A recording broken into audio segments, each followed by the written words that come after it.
खुलुमबाय लोगोफोर, गोजोन फुंबिलि बयनिसिमबो। नोंथांमोनखौ गोदान भिडिअआव आरो फिन खेबसेबाव बयखौबो बरायनाय बावहरबाय। आं दिनै नोंथांमोननि सिगाङाव 23 आगस्ट 2024 मायथाइनि सानसेनि फानजामुथिखौ फरायथिनो लादों। आरो बेजों लोगोसेनो नोंथांमोनहा फानजामुथिखौ नायनानै मोजां मोनोब्ला अन्नानै चेनेलखौ लाइक, साबस्क्राइब, कमेन्ट आरो शेयार खालामनानै होलांब्लानो जाबाय। गिबियावनो दङ मेष राशि। आथिखालाव जिउ राहायारि जिउआव जिनिसफोरा नोंथांनि बायदियै थांनो हागौ। बैसोगोराफोरा मदद मोनगोन आरो खामानिया मोनसे गिदिर मावथांखियाव जाफुंसार जानो हागोन। जायखिजाया गिदिर खामानियाव रां थिसननायनि सिगां खेबनै सान। वृषभ राशि। दिनैनि साना नोंथांनि जिउआव गोजोननाय लाबोदों। सम्पथियाव रां थिसननाया मोजां फिथाय होगोनआ रोखा। मानसिफोरखौ लोगो हमनाय आरो जयै रंजाथाव खामानि मावनाया नोंथांखौ खुसि खालामगोन। जायखिजाया गिदिर खामानि मावनायनि सिगां गावनि राङारि थासारिखौ बिजिरना नायफिननाया मोनसे मोजां सानस्रि जागोन। मिथुन राशि। दिनै माखासे सुबुंफोरा गावसोरनि दाहारखौ सुख'नायाव जाफुंसार जानो हायो। आथिखालनि मावथांखियाव नोंथांखौ बाख्नायनाय जानो हागौ। बे साना सम्पथिजों सोमोन्दो थानाय आयदाफोरनि थाखाय मोजां जानो थांगासिनो दं। आलासि फैनाया नोंथांनि सानखौ खुसि खालामनो हागौ। दिनै नोंथाङा रांखान्थियारि महरै मोजां दिन्थिफुंगोन। कर्क राशि। जिमाव हाबनाय एबा फिटनेस रुटिन जागायनाया माखासे सुबुंफोरनि थाखाय मोजां जानो थांगासिनो दं। रांखान्थियारि थासारिया सरासनस्रा जानो थांगासिनो दं।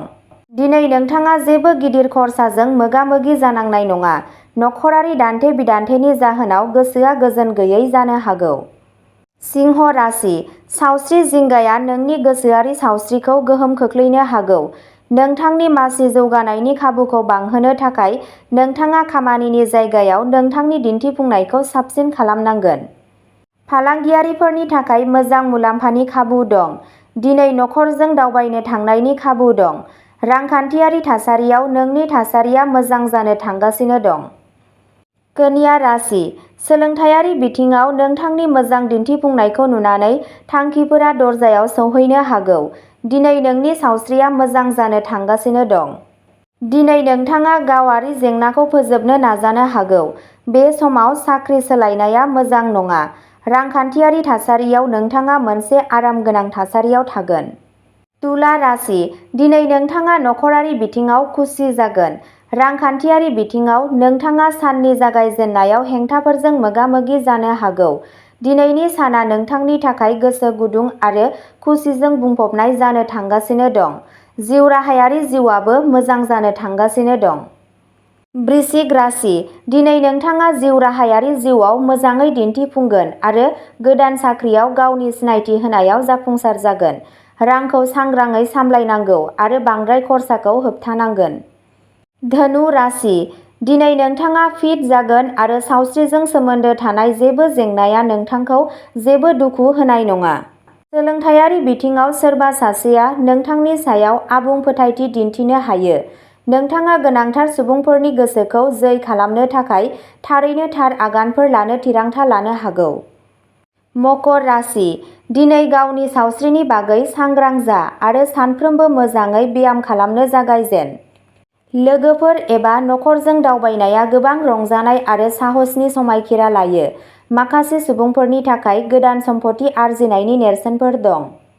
कुम्भ राशि। दिनै नोंथाङा नोंथांनि नाजानायाव जाफुंसार जागोन। मावख'आव होनाय हाबाफोरा नोंथांनि बायदियै जागोन। दिनै नोंथाङा सानस्लाबै खर्साफोर खालामनांनो हागौ। नोंथाङा रांखान्थियारि महरै रैखाथि गोनां जागोन आरो नोंथांनि खामायनायखौ बांहोनायाव गोसो होनो हागोन। मीन राशि। दिनै नोंथांनि थाखाय सावस्रिखौ जोथोन लानाया गोनांथार। जायखिजाया समाजारि हाबाफोराव नोंथांनि हेफाजाबारि आखुखौ जोबोद बाख्नायनाय जागोन। नोंथाङा नखरजों मोजां सम हगारगोन। खुलुमबाय लोगोफोर, गोजोन फुंबिलि बयनिसिमबो। नोंथांमोनखौ गोदान भिडिअआव आरो फिन खेबसेबाव बयखौबो बरायनाय बावहरबाय। आं दिनै नोंथांमोननि सिगाङाव 23 आगस्ट 2024 मायथाइनि सानसेनि फानजामुथिखौ फरायथिनो लादों। आरो बेजों लोगोसेनो नोंथांमोनहा फानजामुथिखौ नायनानै मोजां मोनोब्ला अन्नानै चेनेलखौ लाइक, साबस्क्राइब, कमेन्ट आरो शेयार खालामनानै होलांब्लानो जाबाय। गिबियावनो दङ मेष राशि। आथिखालाव जिउ राहायारि जिउआव जिनिसफोरा नोंथांनि बायदियै थांनो हागौ। बैसोगोराफोरा मदद मोनगोन आरो खामानिया मोनसे गिदिर मावथांखियाव जाफुंसार जानो हागोन। जायखिजाया गिदिर खामानियाव रां थिसननायनि सिगां खेबनै सान। वृषभ राशि, दिनैनि साना नोंथांनि जिउआव गोजोननाय लाबोदों। सम्पथियाव रां थिसननाया मोजां फिथाय होगोना रोखा। मानसिफोरखौ लोगो हमनाय आरो जयै रंजाथाव खामानि मावनाया नोंथांखौ खुसि खालामगोन। जायखिजाया गिदिर खामानि मावनायनि सिगां गावनि राङारि थासारिखौ बिजिरना नायफिननाया मोनसे मोजां सानस्रि जागोन। मिथुन राशि, दिनै माखासे सुबुंफोरा गावसोरनि दाहारखौ सुख'नायाव जाफुंसार जानो हायो। आथिखालनि मावथांखियाव नोंथांखौ बाख्नायनाय जानो हागौ। बे साना सम्पथिजों सोमोन्दो थानाय आयदाफोरनि थाखाय मोजां जानो थांगासिनो दं। आलासि फैनाया नोंथांनि सानखौ खुसि खालामनो हागौ। दिनै नोंथाङा रांखान्थियारि महरै मोजां दिन्थिफुंगोन। कर्क राशि, जिमाव हाबनाय एबा फिटनेस रुटिन जागायनाया माखासे सुबुंफोरनि थाखाय मोजां जानो थांगासिनो दं। रांखान्थियारि थासारिया सरासनस्रा जानो थांगासिनो दं। दिनै नोंथाङा जेबो गिदिर खरसाजों मोगा-मोगि जानांनाय नङा। नखरारि दान्थे-बिदान्थेनि जाहोनाव गोसोआ गोजोन गैयै जानो हागौ। सिंह राशि, सावस्रि जिंगाया नोंनि गोसोआरि सावस्रिखौ गोहोम खोख्लैनो हागौ। नोंथांनि मासि जौगानायनि खाबुखौ बांहोनो थाखाय नोंथाङा खामानिनि जायगायाव नोंथांनि दिन्थिफुंनायखौ साबसिन खालामनांगोन। फालांगियारिफोरनि थाखाय मोजां मुलाम्फानि खाबु दं। दिनै नखरजों दावबायनो थांनायनि खाबु दं। रांखान्थियारि थासारियाव नोंनि थासारिया मोजां जानो थांगासिनो दं। कन्या राशि, सोलोंथायारि बिथिङाव नोंथांनि मोजां दिन्थिफुंनायखौ नुनानै थांखिफोरा दरजायाव सौहैनो हागौ। दिनै नोंनि सावस्रिया मोजां जानो थांगासिनो दं। दिनै नोंथाङा गावारि जेंनाखौ फोजोबनो नाजानो हागौ। बे समाव साख्रि सोलायनाया मोजां नङा। रांखान्थियारि थासारियाव नोंथाङा मोनसे आरामगोनां थासारियाव थागोन। तुला राशि, दिनै नोंथाङा नखरारि बिथिङाव खुसि जागोन। रांखान्थियारि बिथिङाव नोंथाङा साननि जागायजेन्नायाव हेंथाफोरजों मोगा-मोगि जानो हागौ। दिनैनि साना नोंथांनि थाखाय गोसो गुदुं आरो खुसिजों बुंफबनाय जानो थांगासिनो दं। जिउराहायारि जिउआबो मोजां जानो थांगासिनो दं। वृश्चिक राशि, दिनै नोंथाङा जिउराहायारि जिउआव मोजाङै दिन्थिफुंगोन आरो गोदान साख्रियाव गावनि सिनायथि होनायाव जाफुंसार जागोन। रांखौ सांग्राङै सामलायनांगौ आरो बांद्राय खरसाखौ होबथानांगोन। धनु राशि, दिनै नोंथाङा फिट जागोन आरो सावस्रिजों सोमोन्दो थानाय जेबो जेंनाया नोंथांखौ जेबो दुखु होनाय नङा। सोलोंथायारि बिथिङाव सोरबा सासेया नोंथांनि सायाव आबुं फोथायथि दिन्थिनो हायो। नोंथाङा गोनांथार सुबुंफोरनि गोसोखौ जै खालामनो थाखाय थारैनो थार आगानफोर लानो थिरांथा लानो हागौ।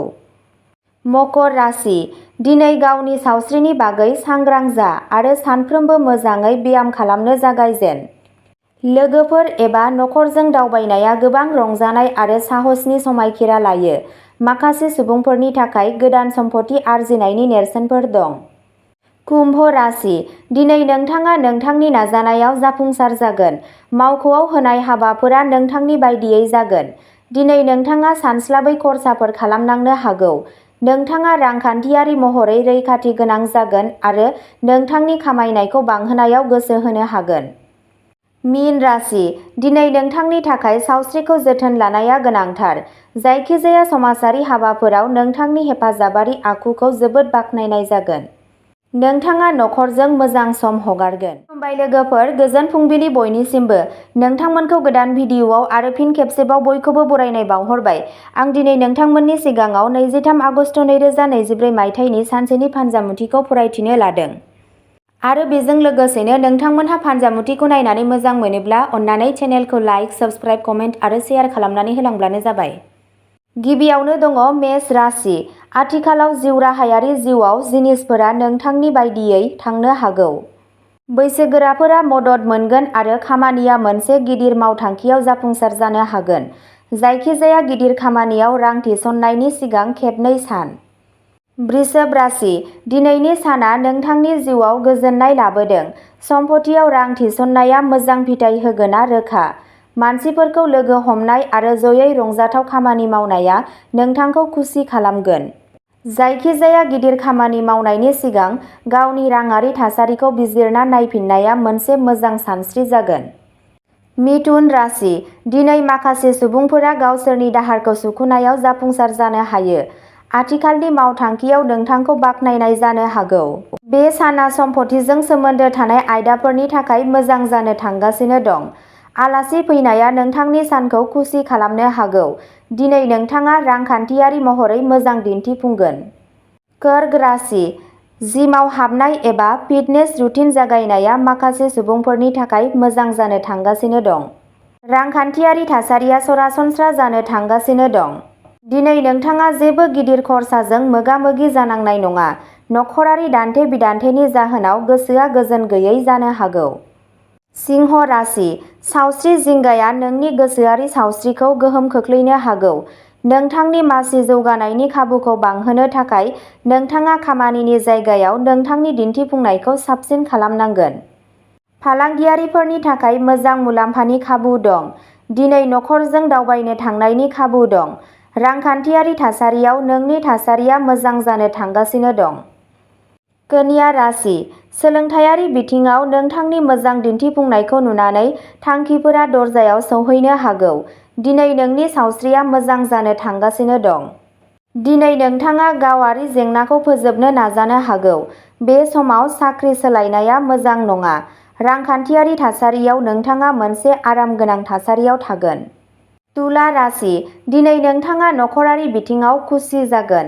रांखान्थियारि बिथिङाव नोंथाङा साननि जागायजेन्नायाव हेंथाफोरजों मोगा-मोगि जानो हागौ। दिनैनि साना नोंथांनि थाखाय गोसो गुदुं आरो खुसिजों बुंफबनाय जानो थांगासिनो दं।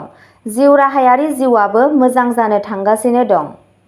वृश्चिक राशि, दिनै नोंथाङा जिउराहायारि जिउआव मोजाङै दिन्थिफुंगोन आरो गोदान साख्रियाव गावनि सिनायथि होनायाव जाफुंसार जागोन। रांखौ सांग्राङै सामलायनांगौ आरो बांद्राय खरसाखौ होबथानांगोन। धनु राशि, दिनै नोंथाङा फिट जागोन आरो सावस्रिजों सोमोन्दो थानाय जेबो जेंनाया नोंथांखौ जेबो दुखु होनाय नङा। सोलोंथायारि बिथिङाव सोरबा सासेया नोंथांनि सायाव आबुं फोथायथि दिन्थिनो हायो। नोंथाङा गोनांथार सुबुंफोरनि गोसोखौ जै खालामनो थाखाय थारैनो थार आगानफोर लानो थिरांथा लानो हागौ। मकर राशि, दिनै गावनि सावस्रिनि बागै सांग्रां जा आरो सानफ्रोमबो मोजाङै ब्याम खालामनो जागायजेन। लोगोफोर एबा नखरजों दावबायनाया गोबां रंजानाय आरो साहसनि समायखिरा लायो। माखासे सुबुंफोरनि थाखाय गोदान सम्पथि आरजिनायनि नेरसोनफोर दं। कुम्भ राशि, दिनै नोंथाङा नोंथांनि नाजानायाव जाफुंसार जागोन। मावख'आव होनाय हाबाफोरा नोंथांनि बायदियै जागोन। दिनै नोंथाङा सानस्लाबै खर्साफोर खालामनांनो हागौ। नोंथाङा रांखान्थियारि महरै रैखाथि गोनां जागोन आरो नोंथांनि खामायनायखौ बांहोनायाव गोसो होनो हागोन। मीन राशि, दिनै नोंथांनि थाखाय सावस्रिखौ जोथोन लानाया गोनांथार। जायखिजाया समाजारि हाबाफोराव नोंथांनि हेफाजाबारि आखुखौ जोबोद बाख्नायनाय जागोन। नोंथाङा नखरजों मोजां सम हगारगोन। खुलुमबाय लोगोफोर, गोजोन फुंबिलि बयनिसिमबो। नोंथांमोनखौ गोदान भिडिअआव आरो फिन खेबसेबाव बयखौबो बरायनाय बावहरबाय। आं दिनै नोंथांमोननि सिगाङाव 23 आगस्ट 2024 मायथाइनि सानसेनि फानजामुथिखौ फरायथिनो लादों। आरो बेजों लोगोसेनो नोंथांमोनहा फानजामुथिखौ नायनानै मोजां मोनोब्ला अन्नानै चेनेलखौ लाइक, साबस्क्राइब, कमेन्ट आरो शेयार खालामनानै होलांब्लानो जाबाय। गिबियावनो दङ मेष राशि। आथिखालाव जिउराहायारि जिउआव जिनिसफोरा नोंथांनि बायदियै थांनो हागौ। बैसोगोराफोरा मदद मोनगोन आरो खामानिया मोनसे गिदिर मावथांखियाव जाफुंसार जानो हागोन। जायखिजाया गिदिर खामानियाव रां थिसननायनि सिगां खेबनै सान। वृषभ राशि, दिनैनि साना नोंथांनि जिउआव गोजोननाय लाबोदों। सम्पथियाव रां थिसननाया मोजां फिथाय होगोना रोखा। मानसिफोरखौ लोगो हमनाय आरो जयै रंजाथाव खामानि मावनाया नोंथांखौ खुसि खालामगोन। जायखिजाया गिदिर खामानि मावनायनि सिगां गावनि राङारि थासारिखौ बिजिरना नायफिननाया मोनसे मोजां सानस्रि जागोन। मिथुन राशि, दिनै माखासे सुबुंफोरा गावसोरनि दाहारखौ सुख'नायाव जाफुंसार जानो हायो। आथिखालनि मावथांखियाव नोंथांखौ बाख्नायनाय जानो हागौ। बे साना सम्पथिजों सोमोन्दो थानाय आयदाफोरनि थाखाय मोजां जानो थांगासिनो दं। आलासि फैनाया नोंथांनि सानखौ खुसि खालामनो हागौ। दिनै नोंथाङा रांखान्थियारि महरै मोजां दिन्थिफुंगोन। कर्क राशि, जिमाव हाबनाय एबा फिटनेस रुटिन जागायनाया माखासे सुबुंफोरनि थाखाय मोजां जानो थांगासिनो दं। रांखान्थियारि थासारिया सरासनस्रा जानो थांगासिनो दं। दिनै नोंथाङा जेबो गिदिर खर्साजों मोगा-मोगि जानांनाय नङा।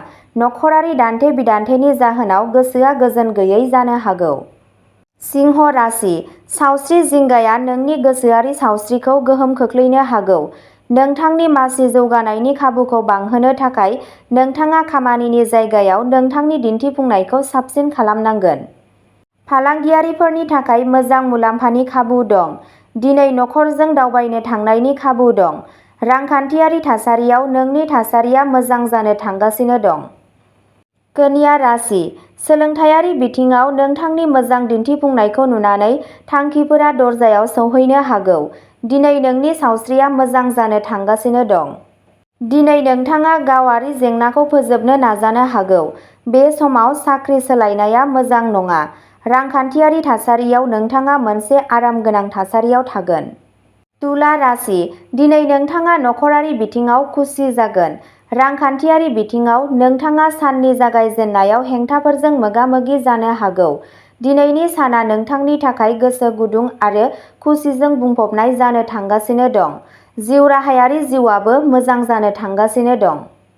वृश्चिक राशि दिनै नोंथाङा जिउ राहायारि जिउआव मोजाङै दिन्थिफुंगोन आरो गोदान साख्रियाव गावनि सिनायथि होनायाव जाफुंसार जागोन। रांखौ सांग्राङै सामलायनांगौ आरो बांद्राय खरसाखौ होबथानांगोन। धनु राशि दिनै नोंथाङा फिट जागोन आरो सावस्रिजों सोमोन्दो थानाय जेबो जेंनाया नोंथांखौ जेबो दुखु होनाय नङा। सोलोंथायारि बिथिङाव सोरबा सासेया नोंथांनि सायाव आबुं फोथायथि दिन्थिनो हायो। नोंथाङा गोनांथार सुबुंफोरनि गोसोखौ जै खालामनो थाखाय थारैनो थार आगानफोर लानो थिरांथा लानो हागौ। मकर राशि दिनै गावनि सावस्रिनि बागै सांग्रां जा आरो सानफ्रोमबो मोजाङै ब्याम खालामनो जागायजेन। लोगोफोर एबा नखरजों दावबायनाया गोबां रंजानाय आरो साहसनि समायखिरा लायो। माखासे सुबुंफोरनि थाखाय गोदान सम्पथि आरजिनायनि नेरसोनफोर दं। कुम्भ राशि दिनै नोंथाङा नोंथांनि नाजानायाव जाफुंसार जागोन।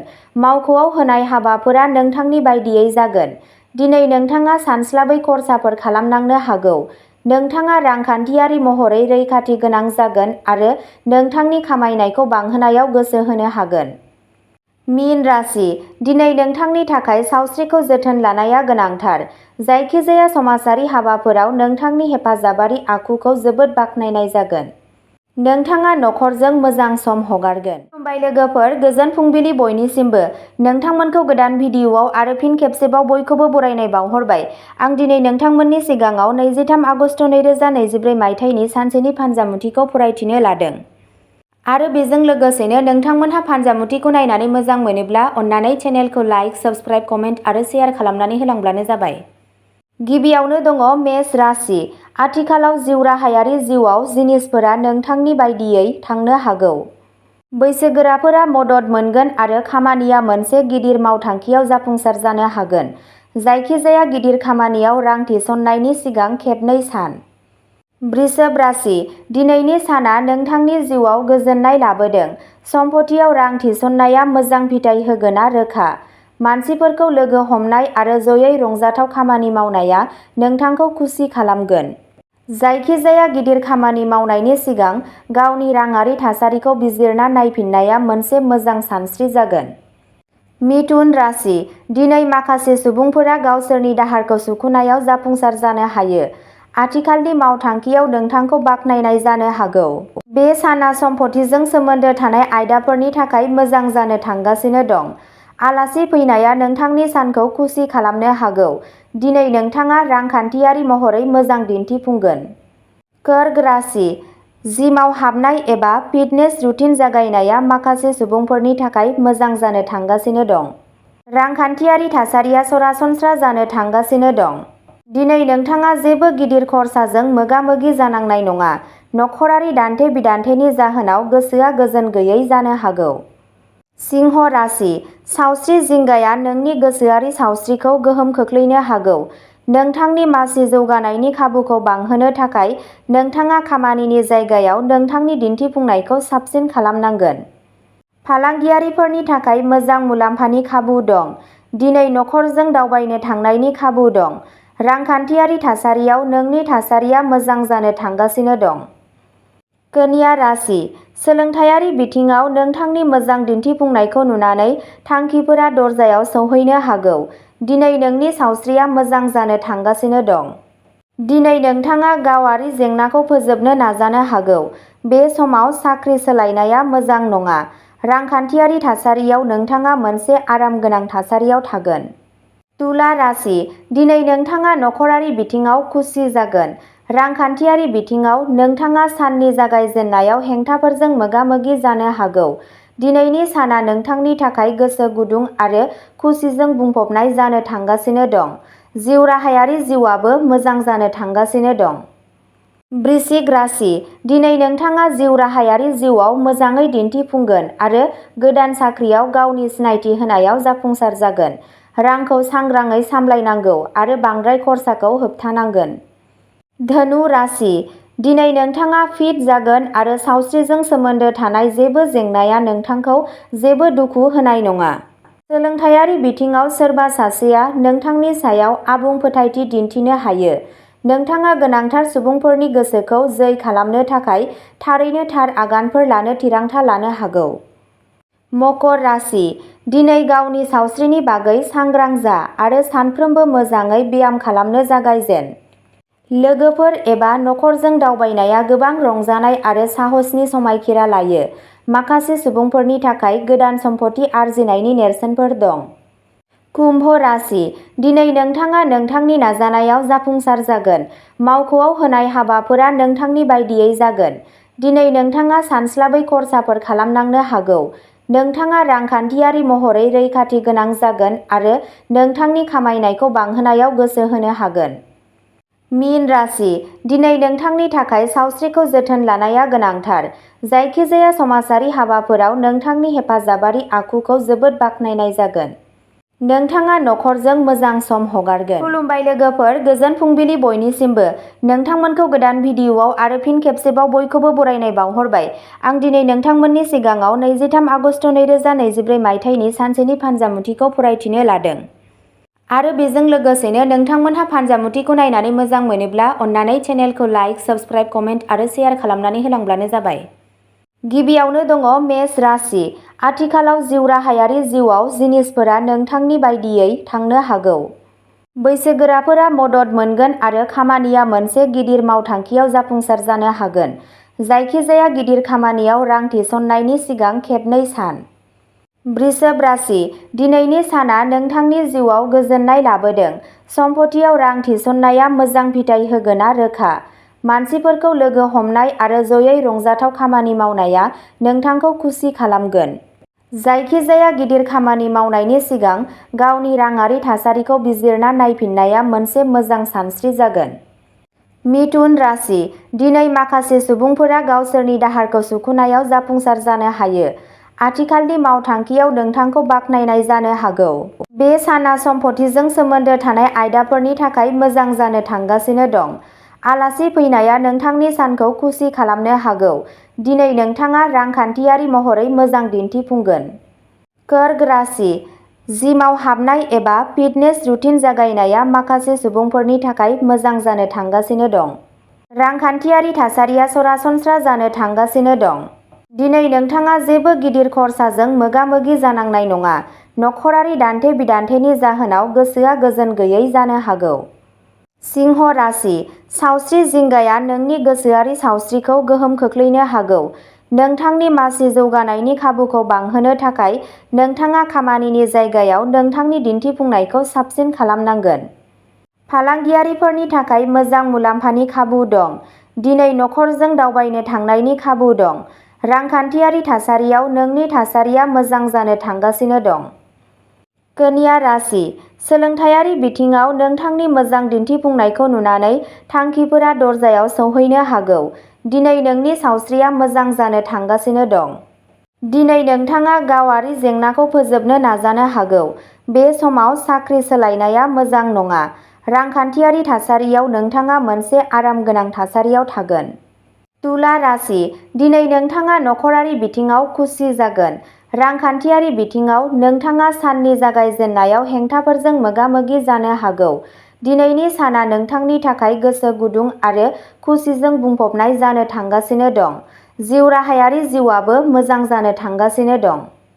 वृश्चिक राशि, दिनै नोंथाङा जिउ राहायारि जिउआव मोजाङै दिन्थिफुंगोन आरो गोदान साख्रियाव गावनि सिनायथि होनायाव जाफुंसार जागोन। रांखौ सांग्राङै सामलायनांगौ आरो बांद्राय खरसाखौ होबथानांगोन। धनु राशि, दिनै नोंथाङा फिट जागोन आरो सावस्रिजों सोमोन्दो थानाय जेबो जेंनाया नोंथांखौ जेबो दुखु होनाय नङा। सोलोंथायारि बिथिङाव सोरबा सासेया नोंथांनि सायाव आबुं फोथायथि दिन्थिनो हायो। नोंथाङा गोनांथार सुबुंफोरनि गोसोखौ जै खालामनो थाखाय थारैनो थार आगानफोर लानो थिरांथा लानो हागौ। मकर राशि, दिनै गावनि सावस्रिनि बागै सांग्रां जा आरो सानफ्रोमबो मोजाङै ब्याम खालामनो जागायजेन। लोगोफोर एबा नखरजों दावबायनाया गोबां रंजानाय आरो साहसनि समायखिरा लायो। माखासे सुबुंफोरनि थाखाय गोदान सम्पथि आरजिनायनि नेरसोनफोर दं। कुम्भ राशि, दिनै नोंथाङा नोंथांनि नाजानायाव जाफुंसार जागोन। मावख'आव होनाय हाबाफोरा नोंथांनि बायदियै जागोन। दिनै नोंथाङा सानस्लाबै खर्साफोर खालामनांनो हागौ। नोंथाङा रांखान्थियारि महरै रैखाथि गोनां जागोन आरो नोंथांनि खामायनायखौ बांहोनायाव गोसो होनो हागोन। मीन राशि, दिनै नोंथांनि थाखाय सावस्रिखौ जोथोन लानाया गोनांथार। जायखिजाया समाजारि हाबाफोराव नोंथांनि हेफाजाबारि आखुखौ जोबोद बाख्नायनाय जागोन। नोंथाङा नखरजों मोजां सम हगारगोन। खुलुमबाय लोगोफोर, गोजोन फुंबिलि बयनिसिमबो। नोंथांमोनखौ गोदान भिडिअआव आरो फिन खेबसेबाव बयखौबो बरायनाय बावहरबाय। आं दिनै नोंथांमोननि सिगाङाव 23 आगस्ट 2024 मायथाइनि सानसेनि फानजामुथिखौ फरायथिनो लादों। आरो बेजों लोगोसेनो नोंथांमोनहा फानजामुथिखौ नायनानै मोजां मोनोब्ला अन्नानै चेनेलखौ लाइक, साबस्क्राइब, कमेन्ट आरो शेयार खालामनानै होलांब्लानो जाबाय। गिबियावनो दङ मेष राशि। आथिखालाव जिउ राहायारि जिउआव जिनिसफोरा नोंथांनि बायदियै थांनो हागौ। बैसोगोराफोरा मदद मोनगोन आरो खामानिया मोनसे गिदिर मावथांखियाव जाफुंसार जानो हागोन। जायखिजाया गिदिर खामानियाव रां थिसननायनि सिगां खेबनै सान। वृषभ राशि, दिनैनि साना नोंथांनि जिउआव गोजोननाय लाबोदों। सम्पथियाव रां थिसननाया मोजां फिथाय होगोना रोखा। मानसिफोरखौ लोगो हमनाय आरो जयै रंजाथाव खामानि मावनाया नोंथांखौ खुसि खालामगोन। जायखिजाया गिदिर खामानि मावनायनि सिगां गावनि राङारि थासारिखौ बिजिरना नायफिननाया मोनसे मोजां सानस्रि जागोन। मिथुन राशि, दिनै माखासे सुबुंफोरा गावसोरनि दाहारखौ सुख'नायाव जाफुंसार जानो हायो। आथिखालनि मावथांखियाव नोंथांखौ बाख्नायनाय जानो हागौ। बे साना सम्पथिजों सोमोन्दो थानाय आयदाफोरनि थाखाय मोजां जानो थांगासिनो दं। आलासि फैनाया नोंथांनि सानखौ खुसि खालामनो हागौ। दिनै नोंथाङा रांखान्थियारि महरै मोजां दिन्थिफुंगोन। कर्क राशि, जिमाव हाबनाय एबा फिटनेस रुटिन जागायनाया माखासे सुबुंफोरनि थाखाय मोजां जानो थांगासिनो दं। रांखान्थियारि थासारिया सरासनस्रा जानो थांगासिनो दं। दिनै नोंथाङा जेबो गिदिर खर्साजों मोगा-मोगि जानांनाय नङा। नखरारि दान्थे-बिदान्थेनि जाहोनाव गोसोआ गोजोन गैयै जानो हागौ। सिंह राशि, सावस्रि जिंगाया नोंनि गोसोआरि सावस्रिखौ गोहोम खोख्लैनो हागौ। नोंथांनि मासि जौगानायनि खाबुखौ बांहोनो थाखाय नोंथाङा खामानिनि जायगायाव नोंथांनि दिन्थिफुंनायखौ साबसिन खालामनांगोन। फालांगियारिफोरनि थाखाय मोजां मुलाम्फानि खाबु दं। दिनै नखरजों दावबायनो थांनायनि खाबु दं। रांखान्थियारि थासारियाव नोंनि थासारिया मोजां जानो थांगासिनो दं। कन्या राशि, सोलोंथायारि बिथिङाव नोंथांनि मोजां दिन्थिफुंनायखौ नुनानै थांखिफोरा दरजायाव सौहैनो हागौ। दिनै नोंनि सावस्रिया मोजां जानो थांगासिनो दं। दिनै नोंथाङा गावारि जेंनाखौ फोजोबनो नाजानो हागौ। बे समाव साख्रि सोलायनाया मोजां नङा। रांखान्थियारि थासारियाव नोंथाङा मोनसे आरामगोनां थासारियाव थागोन। तुला राशि, दिनै नोंथाङा नखरारि बिथिङाव खुसि जागोन। रांखान्थियारि बिथिङाव नोंथाङा साननि जागायजेन्नायाव हेंथाफोरजों मोगा-मोगि जानो हागौ। दिनैनि साना नोंथांनि थाखाय गोसो गुदुं आरो खुसिजों बुंफबनाय जानो थांगासिनो दं। जिउ राहायारि जिउआबो मोजां जानो थांगासिनो दं। वृश्चिक राशि, दिनै नोंथाङा जिउ राहायारि जिउआव मोजाङै दिन्थिफुंगोन आरो गोदान साख्रियाव गावनि सिनायथि होनायाव जाफुंसार जागोन। रांखौ सांग्राङै सामलायनांगौ आरो बांद्राय खरसाखौ होबथानांगोन। धनु राशि, दिनै नोंथाङा फिट जागोन आरो सावस्रिजों सोमोन्दो थानाय जेबो जेंनाया नोंथांखौ जेबो दुखु होनाय नङा।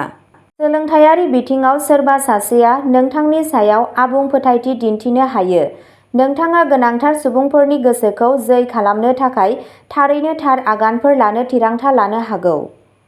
मकर राशि दिनै गावनि सावस्रिनि बागै सांग्रां जा आरो सानफ्रोमबो मोजाङै ब्याम खालामनो जागायजेन। लोगोफोर एबा नखरजों दावबायनाया गोबां रंजानाय आरो साहसनि समायखिरा लायो। माखासे सुबुंफोरनि थाखाय गोदान सम्पथि आरजिनायनि नेरसोनफोर दं। कुम्भ राशि दिनै नोंथाङा नोंथांनि नाजानायाव जाफुंसार जागोन। मावख'आव होनाय हाबाफोरा नोंथांनि बायदियै जागोन। दिनै नोंथाङा सानस्लाबै खर्साफोर खालामनांनो हागौ। नोंथाङा रांखान्थियारि महरै रैखाथि गोनां जागोन आरो नोंथांनि खामायनायखौ बांहोनायाव गोसो होनो हागोन। मीन राशि दिनै नोंथांनि थाखाय सावस्रिखौ जोथोन लानाया गोनांथार। जायखिजाया समाजारि हाबाफोराव नोंथांनि हेफाजाबारि आखुखौ जोबोद बाख्नायनाय जागोन। नोंथाङा नखरजों मोजां सम हगारगोन। खुलुमबाय लोगोफोर, गोजोन फुंबिलि बयनिसिमबो। नोंथांमोनखौ गोदान भिडिअआव आरो फिन खेबसेबाव बयखौबो बरायनाय बावहरबाय। आं दिनै नोंथांमोननि सिगाङाव 23 आगस्ट 2024 मायथाइनि सानसेनि फानजामुथिखौ फरायथिनो लादों। आरो बेजों लोगोसेनो नोंथांमोनहा फानजामुथिखौ नायनानै मोजां मोनोब्ला अन्नानै चेनेलखौ लाइक, साबस्क्राइब, कमेन्ट आरो शेयार खालामनानै होलांब्लानो जाबाय। गिबियावनो दङ मेष राशि। आथिखालाव जिउ राहायारि जिउआव जिनिसफोरा नोंथांनि बायदियै थांनो हागौ। बैसोगोराफोरा मदद मोनगोन आरो खामानिया मोनसे गिदिर मावथांखियाव जाफुंसार जानो हागोन। जायखिजाया गिदिर खामानियाव रां थिसननायनि सिगां खेबनै सान। वृषभ राशि दिनैनि साना नोंथांनि जिउआव गोजोननाय लाबोदों। सम्पथियाव रां थिसननाया मोजां फिथाय होगोना रोखा। मानसिफोरखौ लोगो हमनाय आरो जयै रंजाथाव खामानि मावनाया नोंथांखौ खुसि खालामगोन। जायखिजाया गिदिर खामानि मावनायनि सिगां गावनि राङारि थासारिखौ बिजिरना नायफिननाया मोनसे मोजां सानस्रि जागोन। मिथुन राशि दिनै माखासे सुबुंफोरा गावसोरनि दाहारखौ सुख'नायाव जाफुंसार जानो हायो। आथिखालनि मावथांखियाव नोंथांखौ बाख्नायनाय जानो हागौ। बे साना सम्पथिजों सोमोन्दो थानाय आयदाफोरनि थाखाय मोजां जानो थांगासिनो दं। आलासि फैनाया नोंथांनि सानखौ खुसि खालामनो हागौ। दिनै नोंथाङा रांखान्थियारि महरै मोजां दिन्थिफुंगोन। कर्क राशि जिमाव हाबनाय एबा फिटनेस रुटिन जागायनाया माखासे सुबुंफोरनि थाखाय मोजां जानो थांगासिनो दं। रांखान्थियारि थासारिया सरासनस्रा जानो थांगासिनो दं। दिनै नोंथाङा जेबो गिदिर खर्साजों मोगा-मोगि जानांनाय नङा। नखरारि दान्थे-बिदान्थेनि जाहोनाव गोसोआ गोजोन गैयै जानो हागौ। सिंह राशि सावस्रि जिंगाया नोंनि गोसोआरि सावस्रिखौ गोहोम खोख्लैनो हागौ। नोंथांनि मासि जौगानायनि खाबुखौ बांहोनो थाखाय नोंथाङा खामानिनि जायगायाव नोंथांनि दिन्थिफुंनायखौ साबसिन खालामनांगोन। फालांगियारिफोरनि थाखाय मोजां मुलाम्फानि खाबु दं। दिनै नखरजों दावबायनो थांनायनि खाबु दं। रांखान्थियारि थासारियाव नोंनि थासारिया मोजां जानो थांगासिनो दं।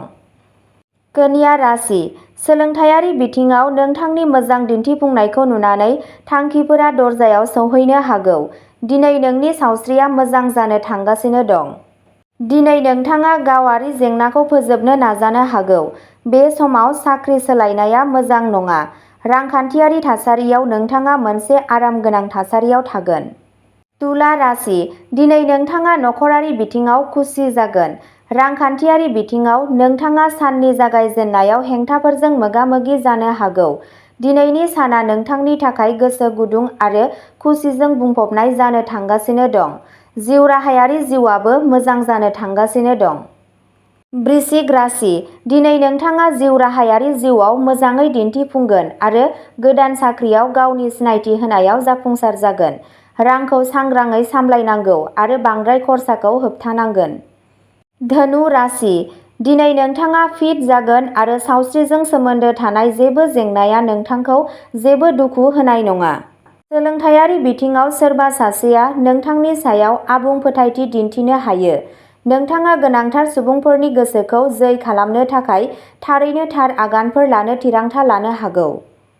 मकर राशि दिनै गावनि सावस्रिनि बागै सांग्रां जा आरो सानफ्रोमबो मोजाङै ब्याम खालामनो जागायजेन। लोगोफोर एबा नखरजों दावबायनाया गोबां रंजानाय आरो साहसनि समायखिरा लायो।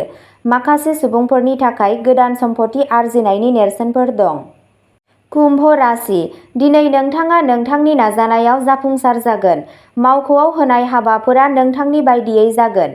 दिनै नोंथाङा सानस्लाबै खर्साफोर खालामनांनो हागौ। नोंथाङा रांखान्थियारि महरै रैखाथि गोनां जागोन आरो नोंथांनि खामायनायखौ बांहोनायाव गोसो होनो हागोन। मीन राशि, दिनै नोंथांनि थाखाय सावस्रिखौ जोथोन लानाया गोनांथार। जायखिजाया समाजारि हाबाफोराव नोंथांनि हेफाजाबारि आखुखौ जोबोद बाख्नायनाय जागोन। नोंथाङा नखरजों मोजां सम हगारगोन। खुलुमबाय लोगोफोर, गोजोन फुंबिलि बयनिसिमबो। नोंथांमोनखौ गोदान भिडिअआव आरो फिन खेबसेबाव बयखौबो बरायनाय बावहरबाय। आं दिनै नोंथांमोननि सिगाङाव 23 आगस्ट 2024 मायथाइनि सानसेनि फानजामुथिखौ फरायथिनो लादों। आरो बेजों लोगोसेनो नोंथांमोनहा फानजामुथिखौ नायनानै मोजां मोनोब्ला अन्नानै चेनेलखौ लाइक, साबस्क्राइब, कमेन्ट आरो शेयार खालामनानै होलांब्लानो जाबाय। गिबियावनो दङ मेष राशि। आथिखालाव जिउराहायारि जिउआव जिनिसफोरा नोंथांनि बायदियै थांनो हागौ। बैसोगोराफोरा मदद मोनगोन आरो खामानिया मोनसे गिदिर मावथांखियाव जाफुंसार जानो हागोन। जायखिजाया गिदिर खामानियाव रां थिसननायनि सिगां खेबनै सान। वृषभ राशि, दिनैनि साना नोंथांनि जिउआव गोजोननाय लाबोदों। सम्पथियाव रां थिसननाया मोजां फिथाय होगोनआ रोखा। मानसिफोरखौ लोगो हमनाय आरो जयै रंजाथाव खामानि मावनाया नोंथांखौ खुसि खालामगोन। जायखिजाया गिदिर खामानि मावनायनि सिगां गावनि राङारि थासारिखौ बिजिरना नायफिननाया मोनसे मोजां सानस्रि जागोन। मिथुन राशि, दिनै माखासे सुबुंफोरा गावसोरनि दाहारखौ सुख'नायाव जाफुंसार जानो हायो। आथिखालनि मावथांखियाव नोंथांखौ बाख्नायनाय जानो हागौ। बे साना सम्पथिजों सोमोन्दो थानाय आयदाफोरनि थाखाय मोजां जानो थांगासिनो दं। आलासि फैनाया नोंथांनि सानखौ खुसि खालामनो हागौ। दिनै नोंथाङा रांखान्थियारि महरै मोजां दिन्थिफुंगोन। कर्क राशि, जिमाव हाबनाय एबा फिटनेस रुटिन जागायनाया माखासे सुबुंफोरनि थाखाय मोजां जानो थांगासिनो दं। रांखान्थियारि थासारिया सरासनस्रा जानो थांगासिनो दं। दिनै नोंथाङा जेबो गिदिर खर्साजों मोगा-मोगि जानांनाय नङा। नखरारि दान्थे-बिदान्थेनि जाहोनाव गोसोआ गोजोन गैयै जानो हागौ। सिंह राशि, सावस्रि जिंगाया नोंनि गोसोआरि सावस्रिखौ गोहोम खोख्लैनो हागौ। नोंथांनि मासि जौगानायनि खाबुखौ बांहोनो थाखाय नोंथाङा खामानिनि जायगायाव नोंथांनि दिन्थिफुंनायखौ साबसिन खालामनांगोन। फालांगियारिफोरनि थाखाय मोजां मुलाम्फानि खाबु दं। दिनै नखरजों दावबायनो थांनायनि खाबु दं। रांखान्थियारि थासारियाव नोंनि थासारिया मोजां जानो थांगासिनो दं। कन्या राशि, सोलोंथायारि बिथिङाव नोंथांनि मोजां दिन्थिफुंनायखौ नुनानै थांखिफोरा दरजायाव सौहैनो हागौ। दिनै नोंनि सावस्रिया मोजां जानो थांगासिनो दं। दिनै नोंथाङा गावारि जेंनाखौ फोजोबनो नाजानो हागौ। बे समाव साख्रि सोलायनाया मोजां नङा। रांखान्थियारि थासारियाव नोंथाङा मोनसे आरामगोनां थासारियाव थागोन। तुला राशि, दिनै नोंथाङा नखरारि बिथिङाव खुसि जागोन। रांखान्थियारि बिथिङाव नोंथाङा साननि जागायजेन्नायाव हेंथाफोरजों मोगा-मोगि जानो हागौ। दिनैनि साना नोंथांनि थाखाय गोसो गुदुं आरो खुसिजों बुंफबनाय जानो थांगासिनो दं। जिउराहायारि जिउआबो मोजां जानो थांगासिनो दं। वृश्चिक राशि, दिनै नोंथाङा जिउराहायारि जिउआव मोजाङै दिन्थिफुंगोन आरो गोदान साख्रियाव गावनि सिनायथि होनायाव जाफुंसार जागोन। रांखौ सांग्राङै सामलायनांगौ आरो बांद्राय खरसाखौ होबथानांगोन। धनु राशि, दिनै नोंथाङा फिट जागोन आरो सावस्रिजों सोमोन्दो थानाय जेबो जेंनाया नोंथांखौ जेबो दुखु होनाय नङा। सोलोंथायारि बिथिङाव सोरबा सासेया नोंथांनि सायाव आबुं फोथायथि दिन्थिनो हायो। नोंथाङा गोनांथार सुबुंफोरनि गोसोखौ जै खालामनो थाखाय थारैनो थार आगानफोर लानो थिरांथा लानो हागौ। मकर राशि, दिनै गावनि सावस्रिनि बागै सांग्रां जा आरो सानफ्रोमबो मोजाङै ब्याम खालामनो जागायजेन। लोगोफोर एबा नखरजों दावबायनाया गोबां रंजानाय आरो साहसनि समायखिरा लायो। माखासे सुबुंफोरनि थाखाय गोदान सम्पथि आरजिनायनि नेरसोनफोर दं। कुम्भ राशि, दिनै नोंथाङा नोंथांनि नाजानायाव जाफुंसार जागोन। मावख'आव होनाय हाबाफोरा नोंथांनि बायदियै जागोन। दिनै नोंथाङा सानस्लाबै खर्साफोर खालामनांनो हागौ। नोंथाङा रांखान्थियारि महरै रैखाथि गोनां जागोन आरो नोंथांनि खामायनायखौ बांहोनायाव गोसो होनो हागोन। मीन राशि, दिनै नोंथांनि थाखाय सावस्रिखौ जोथोन लानाया गोनांथार। जायखिजाया समाजारि हाबाफोराव नोंथांनि हेफाजाबारि आखुखौ जोबोद बाख्नायनाय जागोन। नोंथाङा नखरजों मोजां सम हगारगोन। खुलुमबाय लोगोफोर, गोजोन फुंबिलि बयनिसिमबो। नोंथांमोनखौ गोदान भिडिअआव आरो फिन खेबसेबाव बयखौबो बरायनाय बावहरबाय। आं दिनै नोंथांमोननि सिगाङाव 23 आगस्ट 2024 मायथाइनि सानसेनि फानजामुथिखौ फरायथिनो लादों। आरो बेजों लोगोसेनो नोंथांमोनहा फानजामुथिखौ नायनानै मोजां मोनोब्ला अन्नानै चेनेलखौ लाइक, साबस्क्राइब, कमेन्ट आरो शेयार खालामनानै होलांब्लानो जाबाय। गिबियावनो दङ मेष राशि।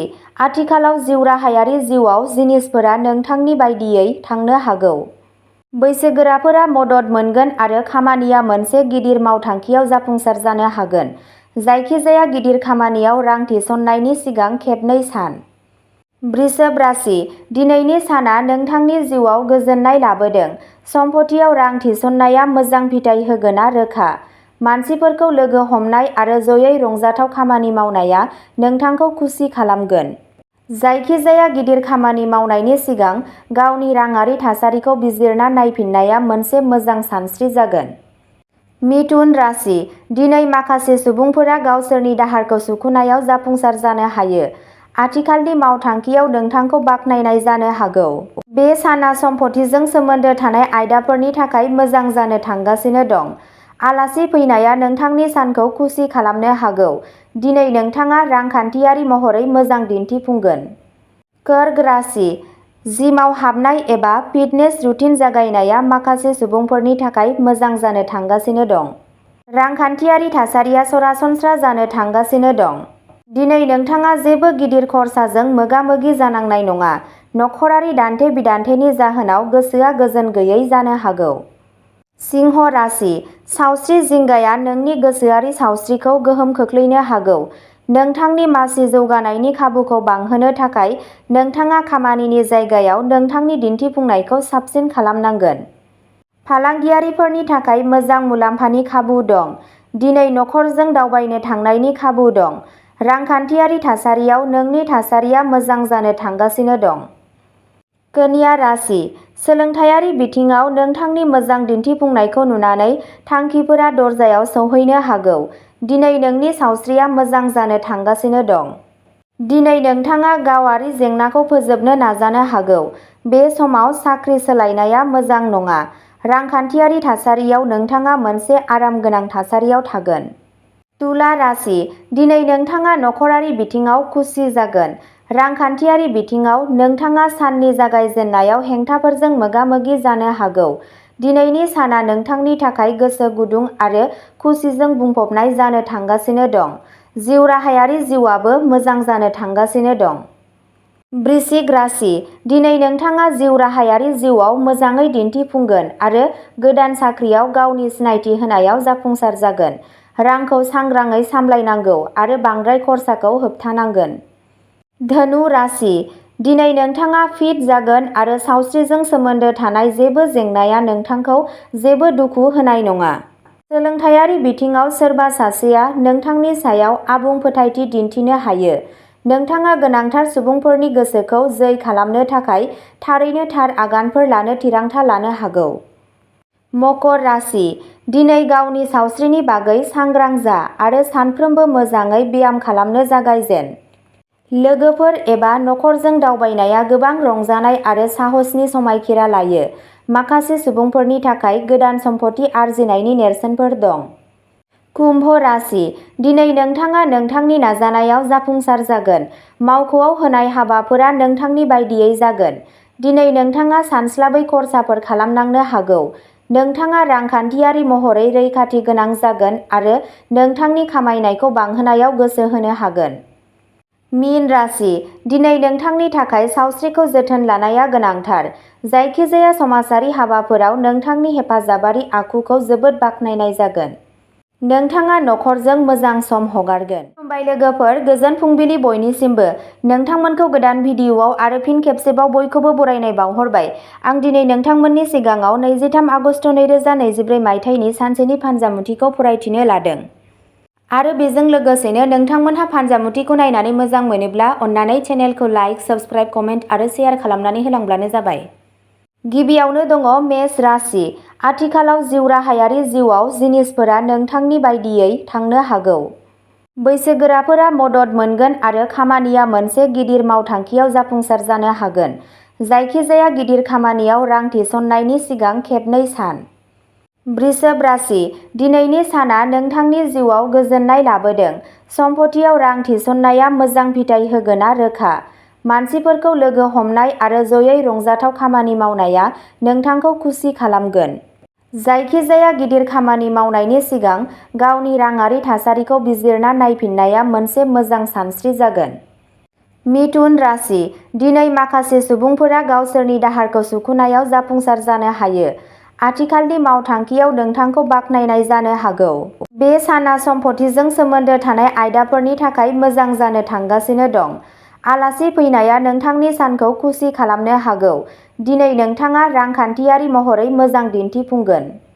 कर्क राशि जिमाव हाबनाय एबा फिटनेस रुटिन जागायनाया माखासे सुबुंफोरनि थाखाय मोजां जानो थांगासिनो दं। रांखान्थियारि थासारिया सरासनस्रा जानो थांगासिनो दं। दिनै नोंथाङा जेबो गिदिर खर्साजों मोगा-मोगि जानांनाय नङा। नखरारि दान्थे-बिदान्थेनि जाहोनाव गोसोआ गोजोन गैयै जानो हागौ। सिंह राशि सावस्रि जिंगाया नोंनि गोसोआरि सावस्रिखौ गोहोम खोख्लैनो हागौ।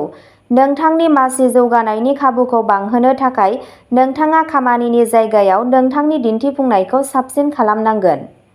फालांगियारिफोरनि थाखाय मोजां मुलाम्फानि खाबु दं। दिनै नखरजों दावबायनो थांनायनि खाबु दं। रांखान्थियारि थासारियाव नोंनि थासारिया मोजां जानो थांगासिनो दं। कन्या राशि सोलोंथायारि बिथिङाव नोंथांनि मोजां दिन्थिफुंनायखौ नुनानै थांखिफोरा दरजायाव सौहैनो हागौ। दिनै नोंनि सावस्रिया मोजां जानो थांगासिनो दं। दिनै नोंथाङा गावारि जेंनाखौ फोजोबनो नाजानो हागौ। बे समाव साख्रि सोलायनाया मोजां नङा। रांखान्थियारि थासारियाव नोंथाङा मोनसे आरामगोनां थासारियाव थागोन। तुला राशि दिनै नोंथाङा नखरारि बिथिङाव खुसि जागोन। रांखान्थियारि बिथिङाव नोंथाङा साननि जागायजेन्नायाव हेंथाफोरजों मोगा-मोगि जानो हागौ। दिनैनि साना नोंथांनि थाखाय गोसो गुदुं आरो खुसिजों बुंफबनाय जानो थांगासिनो दं। जिउराहायारि जिउआबो मोजां जानो थांगासिनो दं। वृश्चिक राशि दिनै नोंथाङा जिउराहायारि जिउआव मोजाङै दिन्थिफुंगोन आरो गोदान साख्रियाव गावनि सिनायथि होनायाव जाफुंसार जागोन। रांखौ सांग्राङै सामलायनांगौ आरो बांद्राय खरसाखौ होबथानांगोन। धनु राशि दिनै नोंथाङा फिट जागोन आरो सावस्रिजों सोमोन्दो थानाय जेबो जेंनाया नोंथांखौ जेबो दुखु होनाय नङा। सोलोंथायारि बिथिङाव सोरबा सासेया नोंथांनि सायाव आबुं फोथायथि दिन्थिनो हायो। नोंथाङा गोनांथार सुबुंफोरनि गोसोखौ जै खालामनो थाखाय थारैनो थार आगानफोर लानो थिरांथा लानो हागौ। मकर राशि दिनै गावनि सावस्रिनि बागै सांग्रां जा आरो सानफ्रोमबो मोजाङै ब्याम खालामनो जागायजेन। लोगोफोर एबा नखरजों दावबायनाया गोबां रंजानाय आरो साहसनि समायखिरा लायो। माखासे सुबुंफोरनि थाखाय गोदान सम्पथि आरजिनायनि नेरसोनफोर दं। कुम्भ राशि दिनै नोंथाङा नोंथांनि नाजानायाव जाफुंसार जागोन। मावख'आव होनाय हाबाफोरा नोंथांनि बायदियै जागोन। दिनै नोंथाङा सानस्लाबै खर्साफोर खालामनांनो हागौ। नोंथाङा रांखान्थियारि महरै रैखाथि गोनां जागोन आरो नोंथांनि खामायनायखौ बांहोनायाव गोसो होनो हागोन। मीन राशि दिनै नोंथांनि थाखाय सावस्रिखौ जोथोन लानाया गोनांथार। जायखिजाया समाजारि हाबाफोराव नोंथांनि हेफाजाबारि आखुखौ जोबोद बाख्नायनाय जागोन। नोंथाङा नखरजों मोजां सम हगारगोन। खुलुमबाय लोगोफोर, गोजोन फुंबिलि बयनिसिमबो। नोंथांमोनखौ गोदान भिडिअआव आरो फिन खेबसेबाव बयखौबो बरायनाय बावहरबाय। आं दिनै नोंथांमोननि सिगाङाव 23 आगस्ट 2024 मायथाइनि सानसेनि फानजामुथिखौ फरायथिनो लादों। आरो बेजों लोगोसेनो नोंथांमोनहा फानजामुथिखौ नायनानै मोजां मोनोब्ला अन्नानै चेनेलखौ लाइक, साबस्क्राइब, कमेन्ट आरो शेयार खालामनानै होलांब्लानो जाबाय। गिबियावनो दङ मेष राशि। आथिखालाव जिउराहायारि जिउआव जिनिसफोरा नोंथांनि बायदियै थांनो हागौ।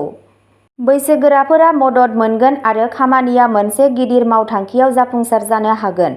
जायखिजाया गिदिर खामानियाव रां थिसननायनि सिगां खेबनै सान। वृषभ राशि दिनैनि साना नोंथांनि जिउआव गोजोननाय लाबोदों। सम्पथियाव रां थिसननाया मोजां फिथाय होगोना रोखा। मानसिफोरखौ लोगो हमनाय आरो जयै रंजाथाव खामानि मावनाया नोंथांखौ खुसि खालामगोन। जायखिजाया गिदिर खामानि मावनायनि सिगां गावनि राङारि थासारिखौ बिजिरना नायफिननाया मोनसे मोजां सानस्रि जागोन। मिथुन राशि दिनै माखासे सुबुंफोरा गावसोरनि दाहारखौ सुख'नायाव जाफुंसार जानो हायो। आथिखालनि मावथांखियाव नोंथांखौ बाख्नायनाय जानो हागौ। बे साना सम्पथिजों सोमोन्दो थानाय आयदाफोरनि थाखाय मोजां जानो थांगासिनो दं। आलासि फैनाया नोंथांनि सानखौ खुसि खालामनो हागौ। दिनै नोंथाङा रांखान्थियारि महरै मोजां दिन्थिफुंगोन। कर्क राशि जिमाव हाबनाय एबा फिटनेस रुटिन जागायनाया माखासे सुबुंफोरनि थाखाय मोजां जानो थांगासिनो दं। रांखान्थियारि थासारिया सरासनस्रा जानो थांगासिनो दं। दिनै नोंथाङा जेबो गिदिर खरसाजों मोगा-मोगि जानांनाय नङा। नखरारि दान्थे-बिदान्थेनि जाहोनाव गोसोआ गोजोन गैयै जानो हागौ। सिंह राशि, सावस्रि जिंगाया नोंनि गोसोआरि सावस्रिखौ गोहोम खोख्लैनो हागौ। नोंथांनि मासि जौगानायनि खाबुखौ बांहोनो थाखाय नोंथाङा खामानिनि जायगायाव नोंथांनि दिन्थिफुंनायखौ साबसिन खालामनांगोन। फालांगियारिफोरनि थाखाय मोजां मुलाम्फानि खाबु दं। दिनै नखरजों दावबायनो थांनायनि खाबु दं। रांखान्थियारि थासारियाव नोंनि थासारिया मोजां जानो थांगासिनो दं। कन्या राशि, सोलोंथायारि बिथिङाव नोंथांनि मोजां दिन्थिफुंनायखौ नुनानै थांखिफोरा दरजायाव सौहैनो हागौ। दिनै नोंनि सावस्रिया मोजां जानो थांगासिनो दं। दिनै नोंथाङा गावारि जेंनाखौ फोजोबनो नाजानो हागौ। बे समाव साख्रि सोलायनाया मोजां नङा। रांखान्थियारि थासारियाव नोंथाङा मोनसे आरामगोनां थासारियाव थागोन। तुला राशि, दिनै नोंथाङा नखरारि बिथिङाव खुसि जागोन। रांखान्थियारि बिथिङाव नोंथाङा साननि जागायजेन्नायाव हेंथाफोरजों मोगा-मोगि जानो हागौ। दिनैनि साना नोंथांनि थाखाय गोसो गुदुं आरो खुसिजों बुंफबनाय जानो थांगासिनो दं। जिउराहायारि जिउआबो मोजां जानो थांगासिनो दं। वृश्चिक राशि, दिनै नोंथाङा जिउराहायारि जिउआव मोजाङै दिन्थिफुंगोन आरो गोदान साख्रियाव गावनि सिनायथि होनायाव जाफुंसार जागोन। रांखौ सांग्राङै सामलायनांगौ आरो बांद्राय खरसाखौ होबथानांगोन। धनु राशि, दिनै नोंथाङा फिट जागोन आरो सावस्रिजों सोमोन्दो थानाय जेबो जेंनाया नोंथांखौ जेबो दुखु होनाय नङा। सोलोंथायारि बिथिङाव सोरबा सासेया नोंथांनि सायाव आबुं फोथायथि दिन्थिनो हायो। नोंथाङा गोनांथार सुबुंफोरनि गोसोखौ जै खालामनो थाखाय थारैनो थार आगानफोर लानो थिरांथा लानो हागौ। मकर राशि, दिनै गावनि सावस्रिनि बागै सांग्रां जा आरो सानफ्रोमबो मोजाङै ब्याम खालामनो जागायजेन। लोगोफोर एबा नखरजों दावबायनाया गोबां रंजानाय आरो साहसनि समायखिरा लायो। माखासे सुबुंफोरनि थाखाय गोदान सम्पथि आरजिनायनि नेरसोनफोर दं। कुम्भ राशि, दिनै नोंथाङा नोंथांनि नाजानायाव जाफुंसार जागोन। मावख'आव होनाय हाबाफोरा नोंथांनि बायदियै जागोन। दिनै नोंथाङा सानस्लाबै खर्साफोर खालामनांनो हागौ। नोंथाङा रांखान्थियारि महरै रैखाथि गोनां जागोन आरो नोंथांनि खामायनायखौ बांहोनायाव गोसो होनो हागोन। मीन राशि, दिनै नोंथांनि थाखाय सावस्रिखौ जोथोन लानाया गोनांथार। जायखिजाया समाजारि हाबाफोराव नोंथांनि हेफाजाबारि आखुखौ जोबोद बाख्नायनाय जागोन। नोंथाङा नखरजों मोजां सम हगारगोन। खुलुमबाय लोगोफोर, गोजोन फुंबिलि बयनिसिमबो। नोंथांमोनखौ गोदान भिडिअआव आरो फिन खेबसेबाव बयखौबो बरायनाय बावहरबाय। आं दिनै नोंथांमोननि सिगाङाव 23 आगस्ट 2024 मायथाइनि सानसेनि फानजामुथिखौ फरायथिनो लादों। आरो बेजों लोगोसेनो नोंथांमोनहा फानजामुथिखौ नायनानै मोजां मोनोब्ला अन्नानै चेनेलखौ लाइक, साबस्क्राइब, कमेन्ट आरो शेयार खालामनानै होलांब्लानो जाबाय। गिबियावनो दङ मेष राशि। आथिखालाव जिउराहायारि जिउआव जिनिसफोरा नोंथांनि बायदियै थांनो हागौ। बैसोगोराफोरा मदद मोनगोन आरो खामानिया मोनसे गिदिर मावथांखियाव जाफुंसार जानो हागोन। जायखिजाया गिदिर खामानियाव रां थिसननायनि सिगां खेबनै सान। वृषभ राशि, दिनैनि साना नोंथांनि जिउआव गोजोननाय लाबोदों। सम्पथियाव रां थिसननाया मोजां फिथाय होगोना रोखा। मानसिफोरखौ लोगो हमनाय आरो जयै रंजाथाव खामानि मावनाया नोंथांखौ खुसि खालामगोन। जायखिजाया गिदिर खामानि मावनायनि सिगां गावनि राङारि थासारिखौ बिजिरना नायफिननाया मोनसे मोजां सानस्रि जागोन। मिथुन राशि, दिनै माखासे सुबुंफोरा गावसोरनि दाहारखौ सुख'नायाव जाफुंसार जानो हायो। आथिखालनि मावथांखियाव नोंथांखौ बाख्नायनाय जानो हागौ। बे साना सम्पथिजों सोमोन्दो थानाय आयदाफोरनि थाखाय मोजां जानो थांगासिनो दं। आलासि फैनाया नोंथांनि सानखौ खुसि खालामनो हागौ। दिनै नोंथाङा रांखान्थियारि महरै मोजां दिन्थिफुंगोन। कर्क राशि, जिमाव हाबनाय एबा फिटनेस रुटिन जागायनाया माखासे सुबुंफोरनि थाखाय मोजां जानो थांगासिनो दं। रांखान्थियारि थासारिया सरासनस्रा जानो थांगासिनो दं। दिनै नोंथाङा जेबो गिदिर खरसाजों मोगा-मोगि जानांनाय नङा। नखरारि दान्थे-बिदान्थेनि जाहोनाव गोसोआ गोजोन गैयै जानो हागौ। सिंह राशि, सावस्रि जिंगाया नोंनि गोसोआरि सावस्रिखौ गोहोम खोख्लैनो हागौ। नोंथांनि मासि जौगानायनि खाबुखौ बांहोनो थाखाय नोंथाङा खामानिनि जायगायाव नोंथांनि दिन्थिफुंनायखौ साबसिन खालामनांगोन। फालांगियारिफोरनि थाखाय मोजां मुलाम्फानि खाबु दं। दिनै नखरजों दावबायनो थांनायनि खाबु दं। रांखान्थियारि थासारियाव नोंनि थासारिया मोजां जानो थांगासिनो दं। कन्या राशि, सोलोंथायारि बिथिङाव नोंथांनि मोजां दिन्थिफुंनायखौ नुनानै थांखिफोरा दरजायाव सौहैनो हागौ। दिनै नोंनि सावस्रिया मोजां जानो थांगासिनो दं। दिनै नोंथाङा गावारि जेंनाखौ फोजोबनो नाजानो हागौ। बे समाव साख्रि सोलायनाया मोजां नङा। रांखान्थियारि थासारियाव नोंथाङा मोनसे आरामगोनां थासारियाव थागोन। तुला राशि, दिनै नोंथाङा नखरारि बिथिङाव खुसि जागोन। रांखान्थियारि बिथिङाव नोंथाङा साननि जागायजेननायाव हेंथाफोरजों मोगा-मोगि जानो हागौ। दिनैनि साना नोंथांनि थाखाय गोसो गुदुं आरो खुसिजों बुंफबनाय जानो थांगासिनो दं। जिउ राहायारि जिउआबो मोजां जानो थांगासिनो दं। वृश्चिक राशि, दिनै नोंथाङा जिउ राहायारि जिउआव मोजाङै दिन्थिफुंगोन आरो गोदान साख्रियाव गावनि सिनायथि होनायाव जाफुंसार जागोन। रांखौ सांग्राङै सामलायनांगौ आरो बांद्राय खरसाखौ होबथानांगोन। धनु राशि, दिनै नोंथाङा फिट जागोन आरो सावस्रिजों सोमोन्दो थानाय जेबो जेंनाया नोंथांखौ जेबो दुखु होनाय नङा। सोलोंथायारि बिथिङाव सोरबा सासेया नोंथांनि सायाव आबुं फोथायथि दिन्थिनो हायो। नोंथाङा गोनांथार सुबुंफोरनि गोसोखौ जै खालामनो थाखाय थारैनो थार आगानफोर लानो थिरांथा लानो हागौ। मकर राशि, दिनै गावनि सावस्रिनि बागै सांग्रां जा आरो सानफ्रोमबो मोजाङै ब्याम खालामनो जागायजेन। लोगोफोर एबा नखरजों दावबायनाया गोबां रंजानाय आरो साहसनि समायखिरा लायो। माखासे सुबुंफोरनि थाखाय गोदान सम्पथि आरजिनायनि नेरसोनफोर दं। कुम्भ राशि, दिनै नोंथाङा नोंथांनि नाजानायाव जाफुंसार जागोन। मावख'आव होनाय हाबाफोरा नोंथांनि बायदियै जागोन। दिनै नोंथाङा सानस्लाबै खर्साफोर खालामनांनो हागौ। नोंथाङा रांखान्थियारि महरै रैखाथि गोनां जागोन आरो नोंथांनि खामायनायखौ बांहोनायाव गोसो होनो हागोन। मीन राशि, दिनै नोंथांनि थाखाय सावस्रिखौ जोथोन लानाया गोनांथार। जायखिजाया समाजारि हाबाफोराव नोंथांनि हेफाजाबारि आखुखौ जोबोद बाख्नायनाय जागोन। नोंथाङा नखरजों मोजां सम हगारगोन। खुलुमबाय लोगोफोर, गोजोन फुंबिलि बयनिसिमबो। नोंथांमोनखौ गोदान भिडिअआव आरो फिन खेबसेबाव बयखौबो बरायनाय बावहरबाय। आं दिनै नोंथांमोननि सिगाङाव 23 आगस्ट 2024 मायथाइनि सानसेनि फानजामुथिखौ फरायथिनो लादों। आरो बेजों लोगोसेनो नोंथांमोनहा फानजामुथिखौ नायनानै मोजां मोनोब्ला अन्नानै चेनेलखौ लाइक, साबस्क्राइब, कमेन्ट आरो शेयार खालामनानै होलांब्लानो जाबाय। गिबियावनो दङ मेष राशि। आथिखालाव जिउ राहायारि जिउआव जिनिसफोरा नोंथांनि बायदियै थांनो हागौ। बैसोगोराफोरा मदद मोनगोन आरो खामानिया मोनसे गिदिर मावथांखियाव जाफुंसार जानो हागोन।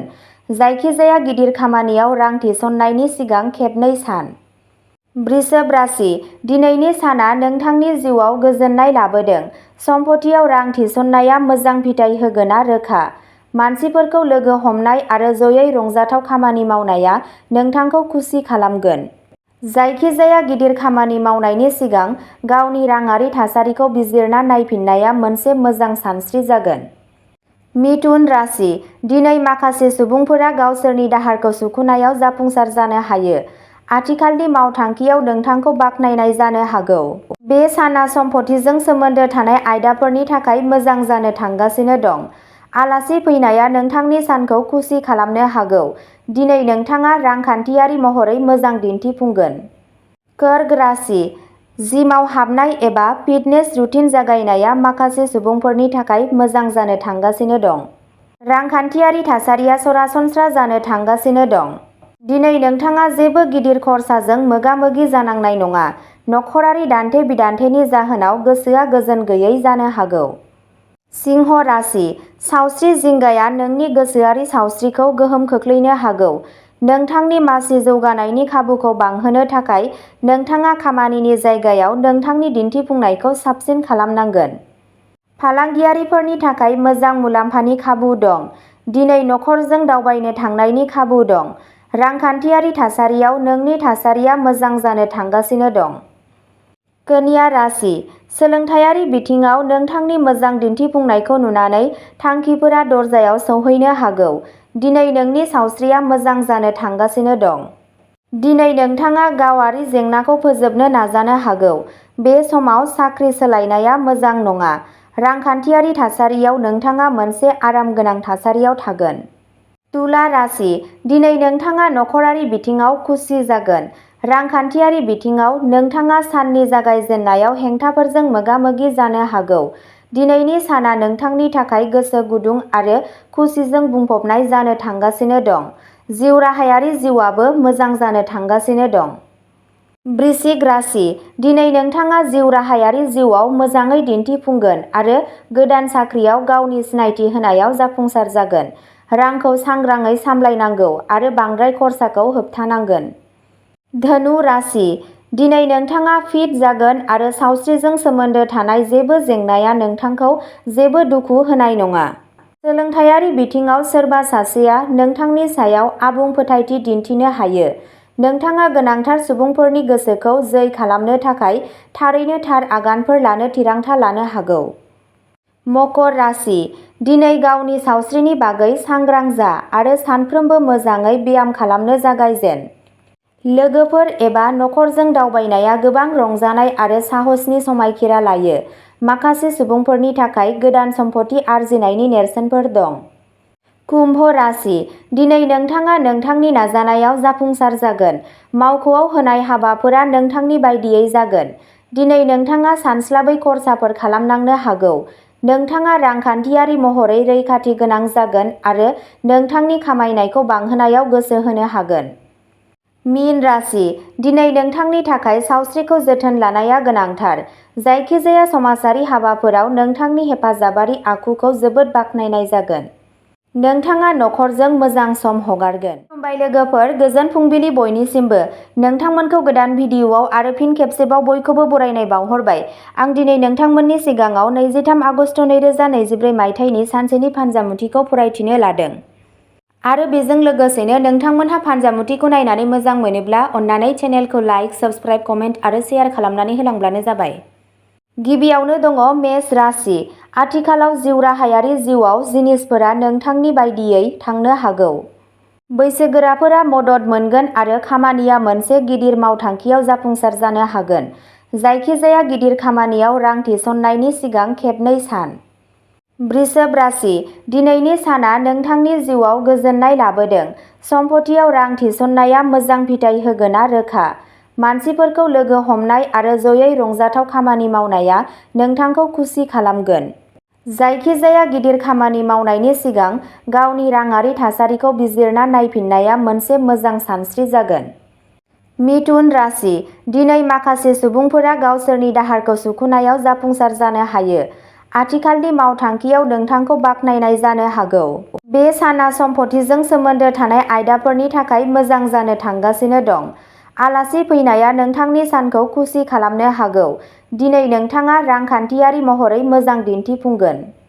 कर्क राशि, जिमाव हाबनाय एबा फिटनेस रुटिन जागायनाया माखासे सुबुंफोरनि थाखाय मोजां जानो थांगासिनो दं। रांखान्थियारि थासारिया सरासनस्रा जानो थांगासिनो दं। दिनै नोंथाङा जेबो गिदिर खर्साजों मोगा-मोगि जानांनाय नङा। नखरारि दान्थे-बिदान्थेनि जाहोनाव गोसोआ गोजोन गैयै जानो हागौ। सिंह राशि, सावस्रि जिंगाया नोंनि गोसोआरि सावस्रिखौ गोहोम खोख्लैनो हागौ। नोंथांनि मासि जौगानायनि खाबुखौ बांहोनो थाखाय नोंथाङा खामानिनि जायगायाव नोंथांनि दिन्थिफुंनायखौ साबसिन खालामनांगोन। फालांगियारिफोरनि थाखाय मोजां मुलाम्फानि खाबु दं। दिनै नखरजों दावबायनो थांनायनि खाबु दं। रांखान्थियारि थासारियाव नोंनि थासारिया मोजां जानो थांगासिनो दं। कन्या राशि, सोलोंथायारि बिथिङाव नोंथांनि मोजां दिन्थिफुंनायखौ नुनानै थांखिफोरा दरजायाव सौहैनो हागौ। दिनै नोंनि सावस्रिया मोजां जानो थांगासिनो दं। दिनै नोंथाङा गावारि जेंनाखौ फोजोबनो नाजानो हागौ। बे समाव साख्रि सोलायनाया मोजां नङा। रांखान्थियारि थासारियाव नोंथाङा मोनसे आरामगोनां थासारियाव थागोन। तुला राशि, दिनै नोंथाङा नखरारि बिथिङाव खुसि जागोन। रांखान्थियारि बिथिङाव नोंथाङा साननि जागायजेन्नायाव हेंथाफोरजों मोगा-मोगि जानो हागौ। दिनैनि साना नोंथांनि थाखाय गोसो गुदुं आरो खुसिजों बुंफबनाय जानो थांगासिनो दं। जिउ राहायारि जिउआबो मोजां जानो थांगासिनो दं। वृश्चिक राशि, दिनै नोंथाङा जिउ राहायारि जिउआव मोजाङै दिन्थिफुंगोन आरो गोदान साख्रियाव गावनि सिनायथि होनायाव जाफुंसार जागोन। रांखौ सांग्राङै सामलायनांगौ आरो बांद्राय खरसाखौ होबथानांगोन। धनु राशि, दिनै नोंथाङा फिट जागोन आरो सावस्रिजों सोमोन्दो थानाय जेबो जेंनाया नोंथांखौ जेबो दुखु होनाय नङा। सोलोंथायारि बिथिङाव सोरबा सासेया नोंथांनि सायाव आबुं फोथायथि दिन्थिनो हायो।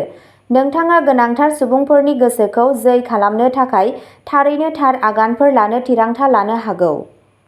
मकर राशि, दिनै गावनि सावस्रिनि बागै सांग्रां जा आरो सानफ्रोमबो मोजाङै ब्याम खालामनो जागायजेन। लोगोफोर एबा नखरजों दावबायनाया गोबां रंजानाय आरो साहसनि समायखिरा लायो। माखासे सुबुंफोरनि थाखाय गोदान सम्पथि आरजिनायनि नेरसोनफोर दं। कुम्भ राशि, दिनै नोंथाङा नोंथांनि नाजानायाव जाफुंसार जागोन। मावख'आव होनाय हाबाफोरा नोंथांनि बायदियै जागोन। दिनै नोंथाङा सानस्लाबै खर्साफोर खालामनांनो हागौ। नोंथाङा रांखान्थियारि महरै रैखाथि गोनां जागोन आरो नोंथांनि खामायनायखौ बांहोनायाव गोसो होनो हागोन। मीन राशि, दिनै नोंथांनि थाखाय सावस्रिखौ जोथोन लानाया गोनांथार। जायखिजाया समाजारि हाबाफोराव नोंथांनि हेफाजाबारि आखुखौ जोबोद बाख्नायनाय जागोन। नोंथाङा नखरजों मोजां सम हगारगोन।